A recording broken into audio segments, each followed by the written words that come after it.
Prédicateur, pasteur Alain Ouvrard. Thème du message, l'après-vie.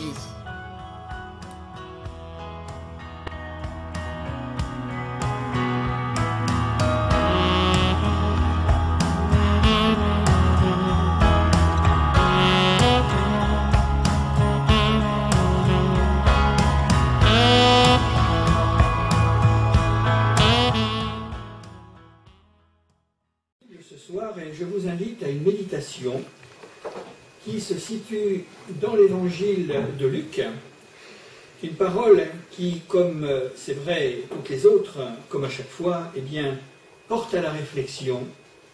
Et Jésus nous ouvre, eh bien là, une pensée tout à fait particulière, puisque ce récit ne se trouve uniquement que dans l'évangile de Luc.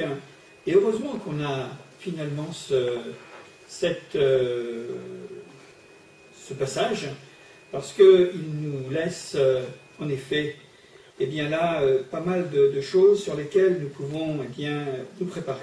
Alors, nous avons donc Luc chapitre 16, et nous allons pouvoir lire ce passage simplement.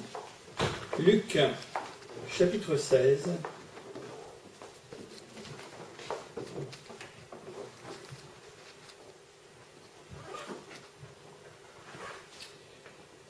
Voilà ce que j'ai devant les yeux.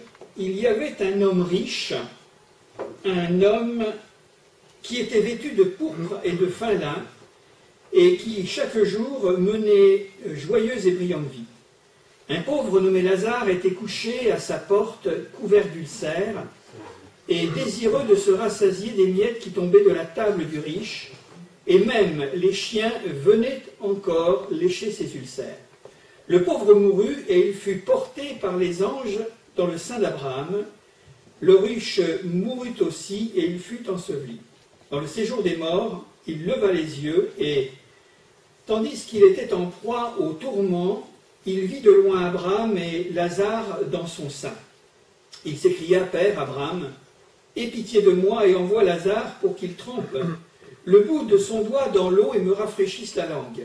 Car je souffre cruellement dans cette flamme. » Abraham répondit, « Mon enfant, souviens-toi que tu as reçu tes biens pendant ta vie et que Lazare a eu les maux pendant la sienne.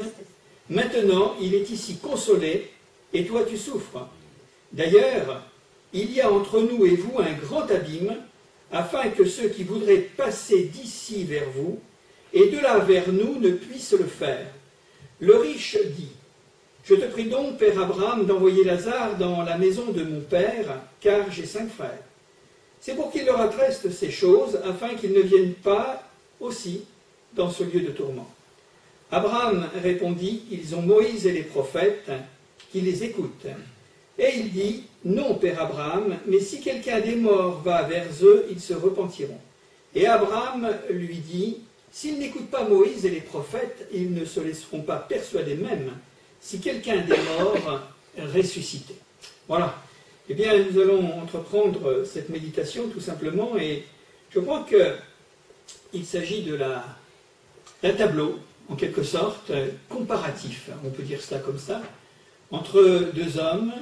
L'un est renommé pour sa richesse, l'autre est reconnu pour son extrême pauvreté. C'est ainsi que Jésus eh bien, met et fait intervenir sur la scène de cette parabole eh bien, ces deux personnages. Dans le verset 19, ça commence de cette manière, et je le relis tout simplement. Il nous est dit qu'il y avait un homme riche, et avec toutes les caractéristiques de sa richesse. Il était vêtu de pourpre et de fin lin, et chaque jour, il menait une joyeuse et brillante vie, ce qui lui était rendu possible en raison de sa position, en raison de, tout simplement, eh bien, les possibilités qui étaient les siennes de par sa richesse. Il nous est simplement souligné la magnificence de son bien-être, son confort, et à travers également, probablement, entendez par là joyeuse et brillante vie, c'est que il avait beaucoup d'amis. Et lui, il il ne craignait pas ce que le second, dont nous allons parler d'ici quelques instants, était le souci quotidien. Lui, il ne craignait pas de manquer de quelque chose ou de connaître, eh bien, tout simplement la fin. Alors, voilà les choses qui nous sont présentées de cette manière. Voilà comment cet homme, eh bien, Jésus le déploie. Et puis voilà qu'un peu plus loin, puisqu'il s'agit d'une étude comparative, il nous est parlé d'un pauvre qui, lui, porte un nom. On ne sait pas le nom du riche. En principe, les riches, on les connaît. Ils portent des noms. Et quelquefois, des noms avec particules. Ça, c'est encore un ancien régime. Mais toujours est-il que ce sont des gens qui se donnent les moyens d'être connus. Et figurez-vous que dans la Bible, c'est le contraire qui se passe. Le riche, on ne le nomme pas. Et par contre, le pauvre, eh bien, il s'appelle Lazare. Et nous voyons que sa position était... Oh, ils étaient voisins, en quelque sorte. Ils habitaient l'un à côté de l'autre, mais pas dans le même bien-être et pas dans le même confort, puisque ce pauvre était couché à la porte du riche, et il était couvert d'ulcères, donc c'était un homme qui était frappé par la maladie, ce que l'autre, le premier, eh bien, ne connaissait pas non plus, puisqu'il avait probablement les moyens de s'entretenir, de se donner les soins pour conserver sa santé. Et cet homme, ce pauvre, dans sa situation de maladie, il nous est simplement rapporté qu'il était désireux de se rassasier des miettes qui tombaient de la table du riche. La seule espérance qu'il pouvait avoir, c'était au moment où on sortait les poubelles, après un festin ou après un repas, en se disant, eh bien, peut-être que je vais avoir ma part. C'est terrible, hein? Alors peut-être que ça peut être c'est choquant de lire ça, mais n'allons pas nous imaginer que c'est un temps révolu, puisque aujourd'hui, on nous dit très très fréquemment qu'il y a des gens qui sont réduits à une extrême pauvreté. On pourrait dire dans un pays comme le nôtre, où il y a quand même des richesses, où il y a quand même une certaine profusion de produits et autres. Eh bien, ce n'est pas rare de voir des gens, quelquefois, et ce n'est pas une manie, ce n'est pas une mauvaise habitude, c'est tout simplement parce que probablement il y a des gens qui ont faim. Et c'était ce qui nous est rapporté c'est ce qui nous est rapporté dans cette parabole. Il nous est dit que son désir, c'est d'avoir quelques petits résidus, quelques petits restes qui tombaient de la table de ce riche. Ils étaient l'un à côté de l'autre. Lui était dans le confort et l'autre était complètement dans l'indigence, dans la misère, dans la pauvreté. Et la seule consolation que ce pauvre, que cet homme nommé Lazare, pouvait avoir, c'est qu'il ne partageait pas la compagnie des hommes, mais il partageait la compagnie des chiens. Vous avez remarqué avec moi, les choses sont poussées dans ce que Jésus nous présente comme image. Il nous a dit, mais même les chiens venaient encore lécher ces ulcères. Rien de nouveau, c'est ce que nous voyons encore. Les gens qui sont dans l'infortune, ou qui sont délaissés pour compte, quelquefois préfèrent encore la compagnie des animaux que la compagnie des hommes qui les ont rejetés ou qui leur ont fait du mal ou je ne sais quoi. Il y a tellement de raisons et d'explications derrière parfois la chute ou la dégringolade d'un homme ou d'une femme. Et tout cela, eh bien, ça s'appelle la souffrance, la misère. Alors, nous voyons que, en quelque sorte, les choses sont donc devant nous pour que nous puissions prendre toute la mesure et le contraste saisissant qu'il y a entre ces deux états, ces deux situations. Alors, le voile se lève à un moment donné sur la fin de la vie de l'un et de l'autre. Voilà leur part dans la vie, l'un dans l'abondance et dans la richesse, dans le contentement et la parfaite satisfaction, parce qu'il n'a pas à se soucier, et puis l'autre, eh bien, dans ce que nous pourrions appeler un état profondément nécessiteux. Alors, le verset suivant nous dit tout simplement que le pauvre mourut et il fut porté par les anges dans le sein d'Abraham. Voilà. Ça, c'est le chemin par lequel tous les hommes passent, c'est la mort. Il est mort. Peut-être qu'aujourd'hui, si nous avions fait une autopsie, on aurait dit, mais il est mort prématurément. Il est mort parce qu'il n'a pas eu les soins. Il est mort parce qu'il n'avait pas suffisamment de quoi manger. Il est mort parce qu'on l'a délaissé. Il était mort peut-être déjà à l'intérieur psychologiquement et moralement. Ça reste à prouver en ce qui concerne Lazare. Mais, selon toute vraisemblance, apparemment, dans son corps, eh bien, il ne pouvait pas certainement avoir une longue vie parce que ses conditions précisément d'existence n'étaient pas probablement favorables. Et voilà que Jésus nous dit qu'il fut porté par les anges dans le sein d'Abraham. Alors on parle un langage qui s'adresse aux Juifs, qui s'adresse à tous ceux qui étaient familiarisés avec les hébraïsmes, la manière finalement de s'exprimer propre aux Juifs du temps de Jésus, certainement encore aujourd'hui, c'est-à-dire avec des images. Porté dans le sein d'Abraham, ça veut dire tout simplement, eh bien, emmené dans le ciel, hein, en référence à Abraham qui était en quelque sorte ce père de la nation et qui s'était caractérisé par une foi puissante, une foi vivante en Dieu. Et voilà, les choses sont dites simplement, il est mort, et il semblerait que, comme s'il y avait eu là des témoins pour le constater, eh bien, lui, il est monté. Il est monté dans le ciel, il est monté on pourrait dire, dans le paradis. Je voudrais faire une précision, donner une précision en ce qui concerne le nom de Lazare. Le nom a été donné, il est cité, parce que c'est textuellement Lazare pour nous, Éléazar, et ce nom signifie Dieu est mon aide. Dieu est mon aide. Vous savez, on porte des noms, nous, qui n'ont pas beaucoup de signification. Mais en ce qui concerne les noms juifs, il y a toujours un sens. Et je crois que quand il a reçu à sa naissance, finalement ce nom, c'était un nom prédestiné pour lui. Sa part, elle serait la misère dans ce monde, serait la souffrance, serait probablement le rejet des hommes. Mais une chose qui est certaine, c'est qu'il portait, à travers le nom qui était le sien, eh bien, la foi et l'espérance. Dieu est mon aide. Alors il y a peut-être des gens qui portent des noms qui ont un sens, mais faut-il encore le vivre? Lui, il portait le nom, mais il le vivait. Et ça, c'était son espérance, puisque nous avons vu que la conclusion, c'est que quand il est mort, il est allé au ciel. Et on va essayer d'expliquer un petit peu les choses, parce que c'est pas parce qu'il était pauvre qu'il est allé au ciel, c'est pas parce qu'il était malheureux, c'est parce que tout simplement il avait la foi dans sa misère, et il supportait toutes ces vicissitudes, toutes ces difficultés innommables, sans murmurer. Il ne s'est pas révolté. Il vivait les choses, naturellement. Et je crois que le nom qui lui est donné, Éléazar, c'était vraiment le nom qui lui convenait. Mais ce nom, il ne le portait pas seulement, il le vivait. Alors, c'est quand même à dire et à souligner.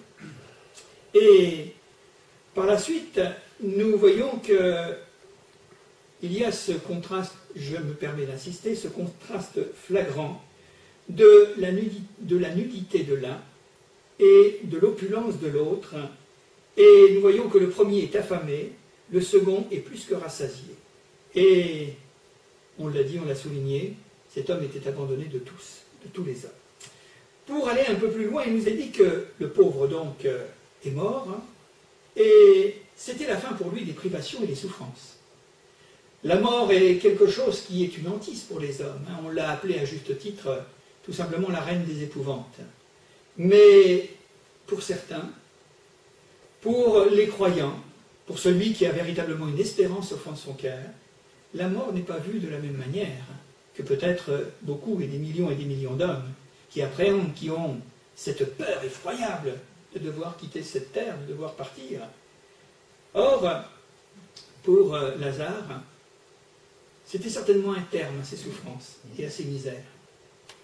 Il nous arrive d'entendre cela auprès de personnes, d'amis. Je l'ai encore entendu de la bouche de quelqu'un cette semaine, quelqu'un qui est croyant et qui aspire véritablement à mettre un terme à une vie où elle ne peut plus vivre, parce que les choses sont trop difficiles. Et c'est vrai qu'au fond du cœur de celui qui a la foi, eh bien la mort n'est pas quelque chose de redoutable, mais c'est une libération. Vous savez, il y a au moment où je vous parle des gens qui sont qui sont torturés sur un lit d'hôpital avec des maladies incurables, avec des souffrances qu'on ne peut pas expliquer, et qui disent, mais heureusement que les hommes viennent pour aider de temps en temps, pour soulager. Vous savez, les soins palliatifs, ils ont leur raison d'être. Parce que mourir, c'est une chose, et mourir dans la souffrance, c'est épouvantable. Parce que le but sera toujours la même chose, naturellement. Alors, je crois que tout cela, eh bien, nous montre que pour Lazare, il y avait une autre destination. Et la direction de Lazare, c'est la félicité, on peut le nommer comme cela. Et puis voilà que dans le texte, il nous est dit que le premier, le riche mourut aussi et il fut enseveli. Et c'est quand même intéressant de voir ce que Jésus veut nous dire. Le riche meurt, sa destination, c'est la terre. Le premier, le pauvre, c'est le ciel, lui, c'est la terre, enseveli. C'est bien ce que ça veut dire, on ne peut pas donner d'autres explications plus simples. Et nous voyons que Lazare est accompagné par les anges, c'est le monde de l'invisible. Nous, on reste sur la terre, tant qu'on est vivant, naturellement, on ne sait pas ce qui se passe de l'autre côté. Mais vous avez remarqué qu'il y a quelques textes dans la Bible qui lèvent discrètement le coin du voile pour nous montrer qu'il y a quelque chose d'autre. Il y a bien des gens, avec leur philosophie, disent, eh bien tout simplement, une fois qu'on est mort, c'est terminé, on n'en parle plus, c'est fini. Tout simplement, eh bien là, on s'évanouit comme dans le non-maître, l'anéantissement, mais ce n'est pas ça du tout. Là, ce texte est un texte essentiel pour nous montrer qu'il y a quelque chose d'autre et que les choses ne sont pas finies. Donc, il y en a un qui est élevé, l'autre qui va certainement avoir un cortège funèbre de première classe, parce qu'il est riche, parce qu'il est connu, parce qu'il a une notoriété. On appelle ça une grande pompe. Il va y avoir certainement un monsieur de je ne sais quelle religion va faire une oraison funèbre, parce qu'il était riche et il a quand même peut-être pensé qu'il pouvait faire du bien à ses amis. Alors, on lui dédiera peut-être eh bien, une rue avec son nom, bienfaiteur de l'humanité, je ne sais pas. Hein. Voilà, je parle à la manière des hommes, parce que c'est comme ça que ça se passe. Hein. Ça ne se passe pas autrement. Hein. Vous avez remarqué que toutes nos rues ne sont pas appelées avec des noms de fleurs. Hein. Il y a la rue de monsieur Untel, la rue de ceci et cela, pour garder la mémoire, et puis, bon, au bout d'un certain temps, on ne sait plus qui c'est, hein, naturellement. Mais bon, peu importe, ça c'est la manière, et je ne juge pas tout cela. Mais, dans le cas de ce riche qui meurt, il n'est pas parlé du ciel. Le ciel est absent dans cette situation présentée par Jésus. Alors, il se passe une chose qui est assez intéressante à prendre en compte, c'est que dans le séjour des morts, il leva les yeux, en parlant du riche, il leva les yeux et tandis qu'il était en proie au tourment, il vit de loin Abraham et Lazare auprès d'Abraham. Comme quoi la vision est peut-être différente de l'autre côté. Nous sommes devant un mur, hein, parce que nous sommes des terriens et nous sommes attachés au visible et nous ne comprenons que ce que nous voyons. Mais de l'autre côté, il y a certainement une autre dimension que je ne saurais vous expliquer, mais qui a sa raison d'être, et que Jésus nous laisse tout simplement eh bien, à penser. Et si je voulais simplement dire encore une chose dans cette situation, c'est que pourquoi l'un est en haut et l'autre est en bas? Ça nous amène à nous poser une question qui quelquefois eh bien, provoque de la récolte ou de l'incompréhension. Moi je voudrais vous dire que la richesse en soi n'est pas un péché. Ce n'est pas parce qu'on est riche qu'on est perdu. Ce n'est pas parce qu'on est pauvre qu'on est sauvé. Parce qu'il y a des riches qui sont sauvés et il y a des pauvres qui sont perdus. Alors, je dis cela parce que c'est intéressant, puisque nous sommes dans une réflexion de profondeur. Le problème de ce riche, ce qui l'a perdu, c'est son égoïsme. Son égoïsme et son idolâtrie par le faux Dieu qui était au fond de son cœur et qui remplissait sa vie entièrement, c'était l'argent. Et c'est peut-être le problème de ceux qui ont quelque avoir, de ceux qui ont quelques possessions, parce que c'est vrai que quand on n'a pas un sou en poche, ou quand on n'a pas de moyens, personne ne remarquera qui vous êtes et ce que vous faites. Et par contre, si vous avez quelque peu une étoffe, hein, alors à ce moment-là, on pourra peut-être s'intéresser à vous. Et vous aurez des possibilités qu'on s'intéresse à vous. Et vous pourrez peut-être mettre des choses en œuvre. Alors, ce n'est pas une question de valeur. Et ça, je crois qu'il faut bien le dire dans l'explication, parce que je m'emploie à expliquer les choses quand je prêche. Parce qu'il y a tellement de choses qui nous frappent, et on se dit, mais ça semble injuste tout ça. Et pourquoi ceci et pourquoi cela? Mais le problème de ce riche, c'était son argent. Et c'était surtout non pas l'argent par lui-même, mais la place et la position qu'il avait donnée à sa richesse. Et ce qu'il en faisait. Parce qu'on peut faire beaucoup de choses avec l'argent. Je le répète, Lazare est accueilli dans le ciel par Abraham. Et vous savez qu'Abraham, si Jésus donne et cite ce nom dans le sein d'Abraham, c'est que, vous le savez, si vous êtes des biblistes, que Abraham est présenté dans l'Ancien Testament comme le riche des riches. Vous connaissez, hein? Genèse, chapitre 13, vous relirez le texte et vous verrez qu'il était le riche des riches. Mais il était riche en argent. Il était riche en possession de la terre, possession terrestre, mais il était riche d'autre chose. Il était riche d'une foi puissante, d'une foi vivante, qui le caractérisait par une obéissance, une fidélité et d'un amour pour Dieu. Et comme quoi, on peut être riche et puis être l'ami de Dieu. On le voit dans le cas d'Abraham. Allons encore un peu plus loin. Je reviens sur cette parole. Ils se trouvent tous les deux dans l'au-delà. On va l'appeler comme ça. L'au-delà a deux dimensions. Cet homme riche lève les yeux et il nous est bien précisé que là où il se trouve, c'est le contraire de où il se trouvait sur la terre. Il vivait dans l'opulence, il vivait dans la facilité, il vivait dans voilà, tout ce que l'on peut imaginer, qui rend la vie confortable, qui rend la vie aimable. Mais là, il se trouve dans un état contraire, il nous est parlé de tourment. La Bible nous parle de tourment. Elle nous parle de tourment pour ceux qui n'ont pas pris en compte l'appel qui nous est adressé à chacun et à chacune, l'appel du Créateur, de notre Créateur. Dieu nous a créés pour que nous soyons sauvés. Il nous a créés pour que nous soyons pardonnés de nos péchés. Il nous a créés essentiellement pour que nous partagions son éternité, sa gloire et son bonheur, ce qu'on appelle, et je l'ai cité tout à l'heure, la félicité.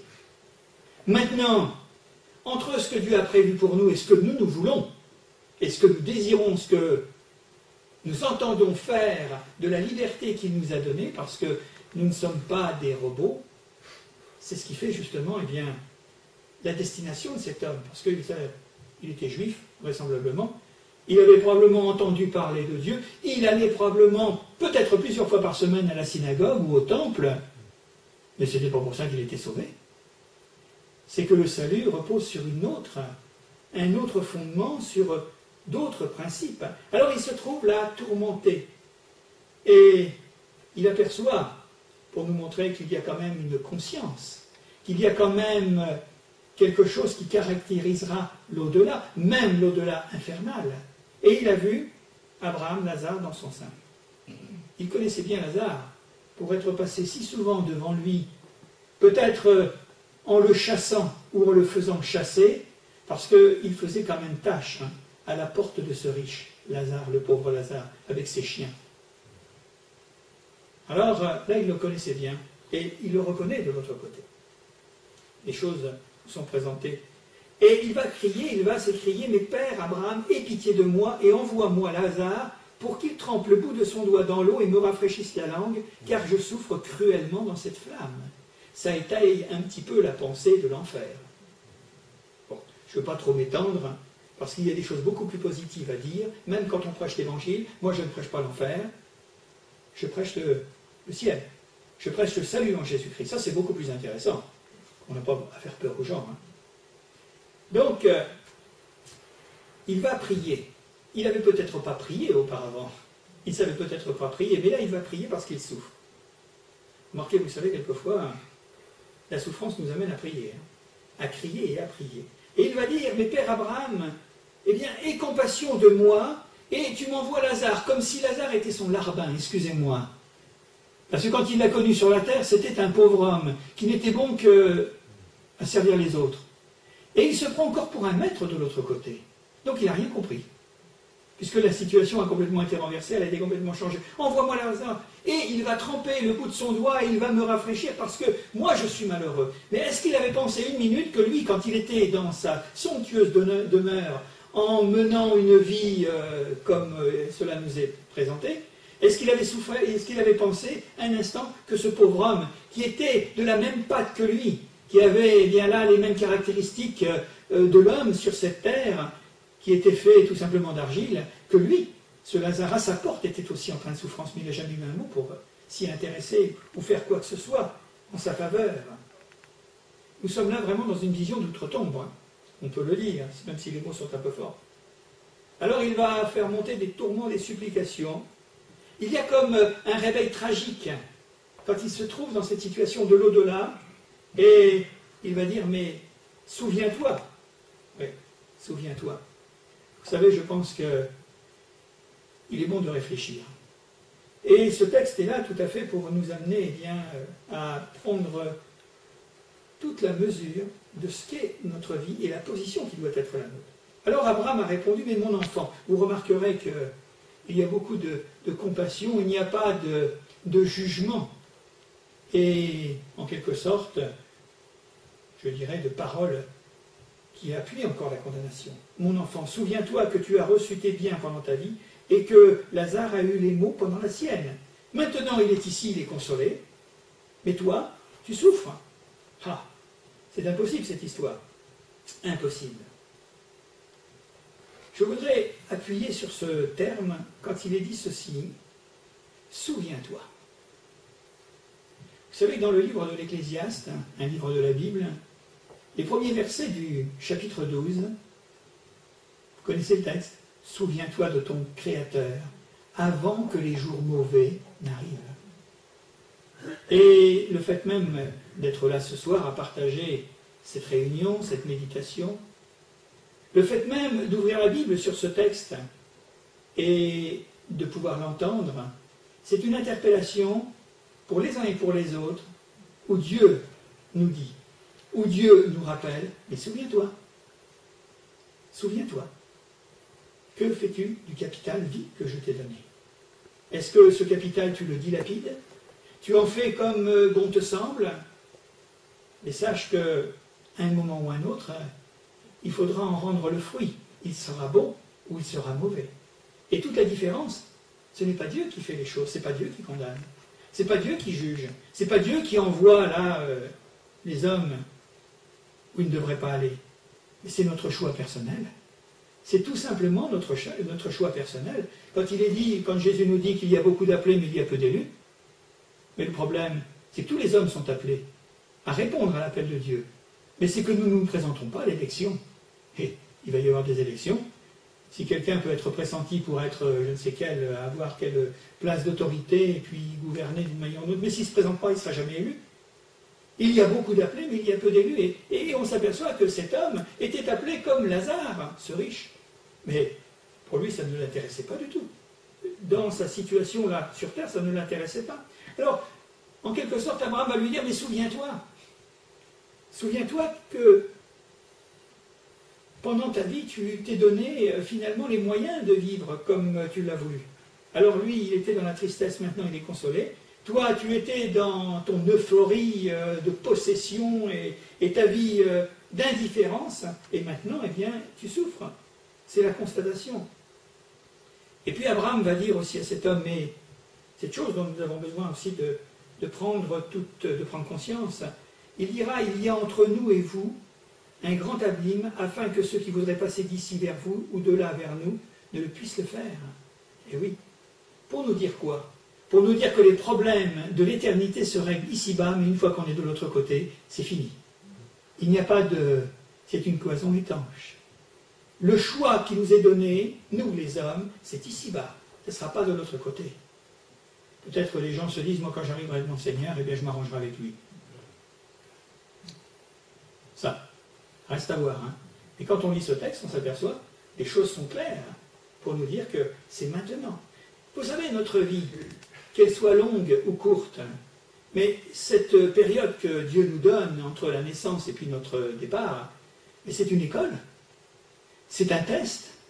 Je ne dirais pas le mot épreuve, parce que ce serait peut-être pas très approprié, mais c'est une école. Qu'est-ce que nous allons faire dans cette vie? Nous avons 1001 possibilités. Nous pouvons véritablement nous tourner vers Dieu en disant « Seigneur, mais j'ai besoin de toi, je ne peux pas vivre sans toi ». Ou alors, tout simplement, revendiquer le cri d'indépendance qui a surgi un beau jour dans le Jardin d'Éden en disant « Mais nous n'avons pas besoin de Dieu ». Est-ce que Dieu existe d'ailleurs? Et on voit bien que une fois que nous sommes passés dans l'autre monde, dans l'au-delà, eh bien les choses sont finies. ne puisse le faire. C'est toute la question. Alors, en allant encore et en prolongeant notre réflexion, le riche dit « Je te prie donc, frère Abraham, d'envoyer Lazare dans la maison de mon père, car j'ai 5 frères. » Ah, voilà, 5 frères qui sont encore sur la terre. Mais qu'est-ce que va faire Lazare? Il le prend encore pour son serviteur. Et là, il n'a pas encore compris. Hein. Il donne encore des ordres, mais de l'autre côté, il n'y aura pas d'ordre à donner. Mais d'envoyer Lazare pour qu'il leur atteste ces choses, afin qu'ils ne viennent pas aussi dans ce lieu de tourment.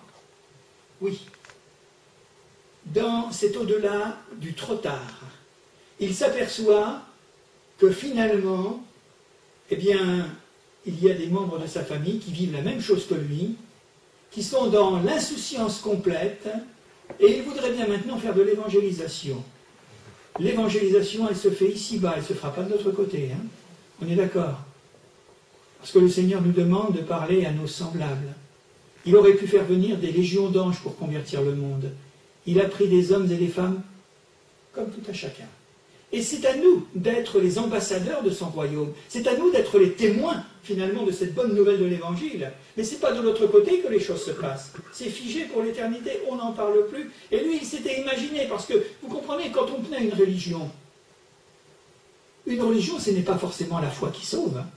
On s'imagine, on est bourré de toutes sortes de légendes, toutes sortes de théologies, toutes sortes de philosophies religieuses, où on s'imagine. C'est notre tête qui s'est imaginé des choses. Et lui, il s'imagine que si Lazare, eh bien, leur prêche l'évangile, eh bien, ils vont se tourner vers Dieu, ils vont se convertir et ils diront, mais voilà, non, on ne veut pas aller là où se trouve. Hein? Voilà, tout simplement. Qu'est-ce que nous faisons? Parce que la question est là. Que faisons-nous de ce que nous savons et de nos choix? Et tout homme répondra par lui-même. Hein. On le voit, ce n'est pas la peine d'envoyer les autres, ce n'est pas la peine. Le verset 30 nous dit, ou le verset 29, Abraham répondit, ils ont Moïse et les prophètes, qu'ils les écoutent. Eh oui. Et là encore, nous sommes dans l'au-delà du trop tard. Parce que la réponse qui est donnée dans l'histoire parabolique, l'image, pourrait être très bien être la parole de Dieu. D'ailleurs, c'est elle qui nous dit la même chose.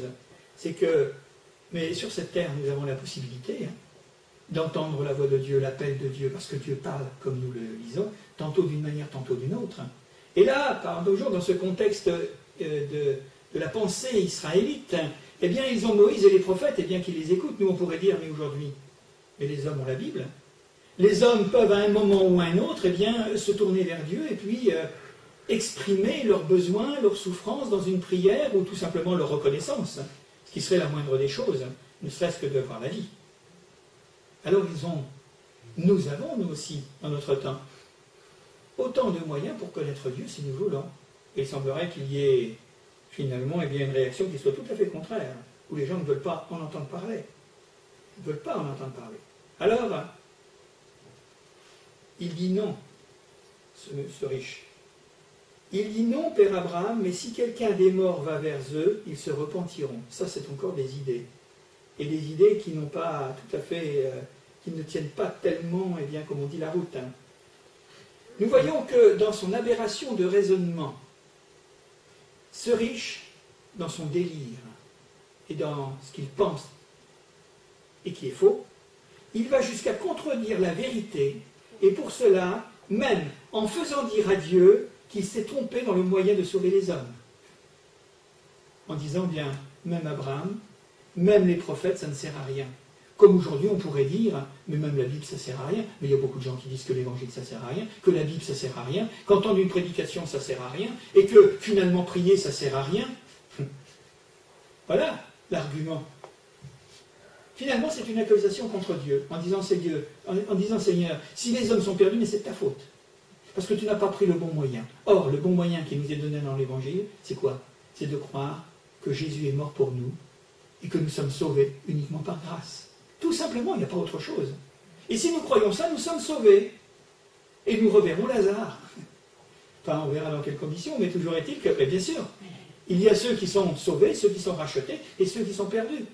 Et ce n'est pas une sanction de Dieu, c'est tout simplement une décision personnelle propre à chacun et à chacune. Et là, il est en train d'argumenter en disant, mais Dieu, tu vois, regarde si les hommes sont perdus. Et c'est parce que tu n'as pas trouvé le bon moyen, il fallait certainement faire autrement. Quelle aberration de vouloir se faire son propre salut en dehors de la volonté de Dieu qui nous a été révélée. C'est ça la question qui nous est posée. C'est ça. Et Abraham lui dit, s'ils n'écoutent pas Moïse et les prophètes, ils ne se laisseront pas persuader, même si quelqu'un des morts revenait. Imaginez-vous. Imaginez-vous que votre grand-père ou votre grand-mère, des gens que vous avez connus, reviennent, ressuscitent en disant, attention, de l'autre côté c'est l'enfer. Ben déjà, de voir quelqu'un ressusciter, je peux vous dire que ça créerait pas la foi, ça créerait la frayeur. Ça créerait la panique. Ça créerait une confusion de sentiments et une confusion de conscience épouvantable. Ça serait vraiment l'enfer, à ce moment-là. Ce ne serait pas le ciel. Et c'est ce qu'il est dit. Il est dit, mais mon pauvre, tu te trompes, parce que si même les prophètes, Élie, David, Daniel et les uns et les autres venaient, mais tu crois que les hommes se laisseraient convaincre finalement pour se repentir? Parce que la repentance, ce n'est pas un acte qui naît de la peur. La repentance, c'est un acte qui est suscité par la foi dans ce que Dieu nous dit. Et ce qu'il nous dit, c'est tout simplement de faire la proposition de sa grâce et de son amour. C'est exactement le contraire. Alors peut-être les uns diront, les autres diront autrement, mais l'apôtre Paul nous dit bien que les hommes sont sans excuse. Et c'est là où il faut marquer le fait. Parce qu'on trouve tellement d'arguments, tellement d'échappatoires d'une façon ou d'une autre pour dire « Oh oui, mais ça ne m'intéresse pas ». Écoutez, l'apôtre Paul écrira quelques mots dans une de ses lettres qu'il adressera aux chrétiens de Rome, qu'on appelle la lettre aux Romains. Il dira que ce qu'on peut connaître de Dieu est manifeste pour tous les hommes, dans la grandeur de la nature, dans la splendeur de cette création. Ça, c'est le grand livre qui est autour de nous, il est visible, il est palpable. Et puis il y a également la révélation de Dieu à travers l'Écriture sainte. Nous avons suffisamment à travers ces milliers de pages, ou ces centaines de pages, et de livres que nous avons, ces dizaines de livres que nous avons dans la Bible, pour en savoir suffisamment sur les intentions de Dieu de nous sauver. Et il nous est simplement, et je le rappelle, je le relis, il nous est dit, car ce qu'on peut connaître de Dieu est manifeste pour les hommes, Dieu le leur ayant fait connaître. Parce qu'en effet, si nous n'avons jamais lu la Bible et que nous ne sommes pas aveugles, eh bien nous pouvons regarder autour de nous, et c'est le grand livre qui nous parle de Dieu, de sa puissance et de son amour. Il est dit, en effet, les perfections invisibles de Dieu. Sa puissance éternelle et sa divinité se voient comme à l'œil nu depuis la création du monde, quand on les considère dans ses ouvrages, et il est ajouté, ils sont donc inexcusables. Moi, je ne sais pas comment vous réagissez devant un paysage, ou devant quelque chose qui est le témoignage du génie divin, mais moi je dis merci Seigneur. Il y en a qui verront autre chose, mais moi je le crois comme ça.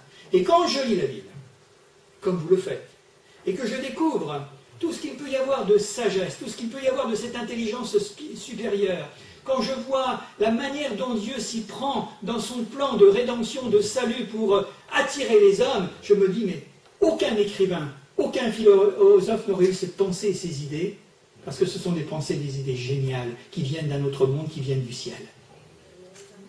Ça, c'est extraordinaire et c'est formidable. Donc les hommes sont inexcusables. Alors c'est pas parce qu'un prophète va venir, c'est pas parce qu'un prophète va ressusciter pour dire, attention, tu es sur la mauvaise voie. Ça ne servirait complètement et strictement à rien. Essayons de découvrir et de reconnaître Dieu là où il est, tout simplement. Et c'est beaucoup plus facile qu'on le pense. Et la difficulté, c'est parce que notre cœur est fermé. Notre cœur est fermé, notre tête est complètement là, et bien là, entêtée, nous pourrions dire. L'entêtement de dire non, je ne croirai pas parce que je ne veux pas croire. Je voudrais faire, avant de terminer, trois observations, trois implications spirituelles à ce que nous avons dit. La premièrement, c'est mettre pas en contradiction, mais en comparaison, ce que ce texte nous dit, la richesse et la pauvreté. Le riche, dont nous avons parlé, n'est pas condamné parce qu'il est riche et parce qu'il est heureux, mais pour avoir été sans cœur. Voilà. Parce que finalement, tout est dirigé de là. Ayant eu les moyens, Il n'a pas su faire le bien qu'il aurait pu faire, mais il n'a pas vu les occasions de le faire, même à sa porte. C'est pour cela qu'il a été condamné. Et il s'est auto-condamné. Vous avez compris? Richesse, pauvreté, ouais. C'est parce qu'il avait les moyens de le faire, mais il s'est dit tout pour moi. Et on appelle ça comment? De l'égoïsme. Tout simplement. L'égoïsme aveugle, mais l'amour rend perspicace et généreux. Première remarque. La deuxième remarque, c'est cette comparaison entre tout simplement le bonheur et la souffrance. Pourquoi l'un a-t-il été heureux, ou plutôt un heureux insouciant, et l'autre un souffreteux permanent? Excusez-moi l'expression, mais c'est ce que l'on peut deviner. Quelle différence entre les conditions du ciel et de la terre? Sur la terre, c'était ainsi pour l'un, c'était ainsi pour l'autre. Dans le ciel, c'est exactement l'inverse. Et c'est comme une sorte de renversement que Jésus nous enseigne, un renversement de toutes choses et d'état. L'état de notre vie terrestre et l'état de notre vie céleste. Pour nous qui croyons, c'est céleste. Et vous avez bien remarqué, l'un était emmené au ciel et l'autre a été enseveli. Quand un homme de foi, un chrétien, quitte ce monde, il ne va pas dans la terre, il va au ciel. Son corps, d'accord. Mais ce n'est pas le plus important, son corps. Et puis la troisième chose sur laquelle je termine, c'est l'indifférence du nanti et c'est la foi du démuni. L'un, aucun souci sur la terre. L'autre, il cherche finalement ce qu'il pourrait mettre dans sa bouche pour pouvoir se substanter, tout simplement. Et la moralité de tout cela, et c'est ce qui fait justement la sagesse des prophéties, pas des prophéties, mais des paraboles de Jésus, parce qu'il y a une grande profondeur. Je ne saurais pas certainement les expliquer, mais je crois qu'on déjà on perçoit qu'il y a quelque chose d'extraordinaire dans ces paroles de Jésus. Alors la moralité, on va la garder pour nous, cette moralité. Elle est spirituelle, elle n'est pas seulement humaine. Ce ne sont pas les preuves qui manquent à la foi, pour croire. Ce ne sont pas les preuves, on l'a dit tout à l'heure. Regardons, considérons, lisons la parole. Ce n'est pas les preuves qui manquent à la foi, c'est surtout la foi qui manque au milieu de preuves les plus éclatantes. Et les preuves les plus éclatantes, Dieu les a mis autour de nous. Il suffit tout simplement de faire confiance. Et c'est la foi qui manque à ce moment-là. Ce n'est pas les preuves. Parce que si nous voulons des preuves et que nous fassions une démarche de foi, mais Dieu va nous les donner tout simplement. Alors que Dieu nous bénisse ce soir. Que Dieu nous donne sa grâce et que cela puisse nous amener à prendre position pour le Seigneur, de dire, mais Seigneur, moi maintenant je m'incline devant toi. Souffrance, bonheur, richesse ou malheur, ou ceci et cela. Ce qui est important, Seigneur, c'est de te connaître et de t'avoir pour mon trésor, de t'avoir pour ma richesse, comme David, et j'aime bien cette parole du roi David quand il écrit ça dans un psaume, mais Seigneur, Éternel mon Dieu, tu es mon souverain bien. Alors quand on a le Seigneur, on a tout le reste. Cherchez d'abord le royaume de Dieu et sa justice, et toutes les choses vous seront données par surcroît. Que Dieu nous bénisse. Nous allons prier maintenant quelques instants. Seigneur, nous voulons te rendre grâce et te remercier parce que ta parole, elle est pleine d'une sagesse, Seigneur, qui, en effet, nous heurte, nous frappe. Mais elle est faite, Seigneur, avant tout pour nous montrer, eh bien, que, Seigneur, il y a une autre dimension pour chacun et pour chacune. Et ton désir, et tu l'as exprimé encore, et tu nous le montres, Seigneur, bien souvent, ton désir le plus cher, ce n'est pas que les hommes soient perdus, condamnés, jugés, mais c'est qu'ils soient sauvés. Alors ça, nous ne voulons pas nous départir de cette pensée, parce que c'est la pensée essentielle, fondamentale du message de l'Évangile. Jésus-Christ n'est pas venu faire une tentative pour sauver les hommes. Il est venu sauver les hommes, tout simplement. Et les choses sont faites. Les choses sont acquises. Et de la croix du Calvaire, dans l'ultime moment, eh bien, cette parole est tombée, Seigneur. En effet, Père éternel, Seigneur, au pied de la croix, où tu as pu dire, mais tout est accompli. Alors, ce ne sont pas des essais, des tentatives, c'est une réalité. Alors, nous voulons te demander, Seigneur, que tu nous donnes, quelle que soit notre condition d'homme sur cette terre, que nous soyons riches, que nous soyons pauvres, que nous soyons nantis ou que nous soyons nécessiteux, que nous soyons ceci ou que nous soyons cela, Ça, c'est pas le plus important. Ce qui est le plus important, Seigneur, c'est de te connaître. C'est de t'avoir pour sauveur. De te connaître et de te reconnaître comme notre Créateur. Et de te donner, Seigneur, eh bien, toute notre vie, entièrement, dans nos corps, dans nos cœurs, dans nos âmes et dans nos esprits. Seigneur, nous voulons te remercier parce que tu es venu nous dire cela. Et merci, Seigneur, pour cette parabole qui a un caractère unique. Oui, Seigneur, dans cet évangile de Luc, pour nous montrer, Seigneur, que tu as voulu simplement, à travers eh bien, cette simple image, nous montrer que dans l'au-delà, il y a une conscience. Que dans l'au-delà, Seigneur, il y a une vie, une autre dimension de vie. Alors nous voulons, Seigneur, te demander, Père éternel, que tu inclines nos cœurs vers toi, que tu nous donnes la sagesse et l'intelligence, que tu nous renouvelles, Père éternel, que tu illumines les yeux de notre cœur pour que nous puissions comprendre quelle est notre vocation, quel est notre appel, et que nous puissions vraiment réaliser, Seigneur, tout ce que Dieu a fait en Jésus-Christ, pour nous aimer, Seigneur, pour nous aimer, pour nous sauver, pour nous pardonner et pour nous donner la vie éternelle. Alors merci, Seigneur, pour ces quelques mots partagés ce soir, et que maintenant, Seigneur, eh bien, nous prenions une décision. Oui, Seigneur, maintenant, je sais où est véritablement mon véritable trésor, ma véritable vie, et je te choisis, Seigneur. Je me mets de ton côté. Je me range, Seigneur, de ton côté. Merci, Seigneur, pour ta bonté, ta fidélité. Amen. Amen.